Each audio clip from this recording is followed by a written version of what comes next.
পুরা স্পেন দখল করল। এবছর স্পেনে আমার দাওয়াত ছিল। মুসলমানদের পরাজয়ের পর মুসলমানেরা প্রায় 800 বছর রাজত্ব করেছে। 711 খ্রিস্টাব্দে এখানে তারেক বিন জিয়াদ ঢুকলেন স্পেনে, আর 1498 খ্রিস্টাব্দ পর্যন্ত রাজত্ব করেছে মুসলমানেরা, টানা 800 বছর। যেদিন পরাজয় হলো তারপরে তাদের মসজিদগুলি বন্ধ করে দেওয়া হলো। 500 বছরের ভিতরে স্পেনে মসজিদে আজান হয় নাই।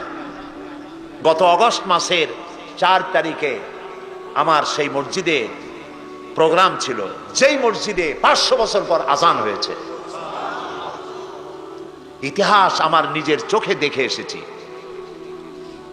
তারেক বিন জিয়াদ স্পেন দখল করলেন, দখল করে নিজেদের বাড়িঘর বানাইলেন না, স্পেন দখল করেছেন, ইসলামের পতাকা উড্ডীন হয়েছে, টুয়ারেস করেছেন, পার্ক করেছেন, বিনোদন কেন্দ্র করেছেন, স্কুল করেছেন, বিশ্ববিদ্যালয় করেছেন, জ্ঞানের ভান্ডার এর দ্বার উন্মোচন করেছেন।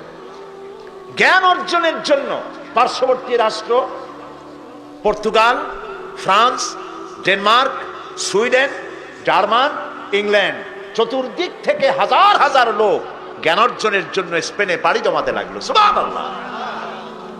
সভ্যতার লালন কেন্দ্র হলো স্পেন। আজকে বলতে খুব দুঃখ লাগে, ওরা দাবি করে ওরা নাকি ওয়েস্টার্ন সিভিলাইজেশন, ওরা পাশ্চাত্য সভ্যতার দাবিদার।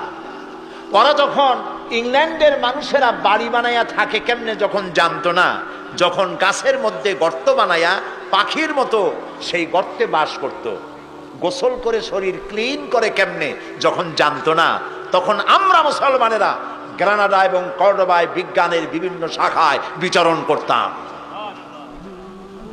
এ হাতের ঘড়িটা তো আমাদের আবিষ্কার করা, কম্পাস মুসলমানদের আবিষ্কার করা, বন্দুক, কামান, জিওমেট্রি, ম্যাথামেটিক্স, অ্যালজাবরা মুসলমানদের আবিষ্কার করা, ভূগোল, সায়েন্স এগুলি মুসলমানদের আবিষ্কার করা, চিকিৎসা বিজ্ঞান মুসলমানদের আবিষ্কার করা। এগুলি শুনলেও এখন যুবকদের মনে হাসি পাবে, যেহেতু আমি জানিও না, চিন্তায় পড়ে যাবে। এগুলি সব মুসলমানদের আবিষ্কার করা ছিল।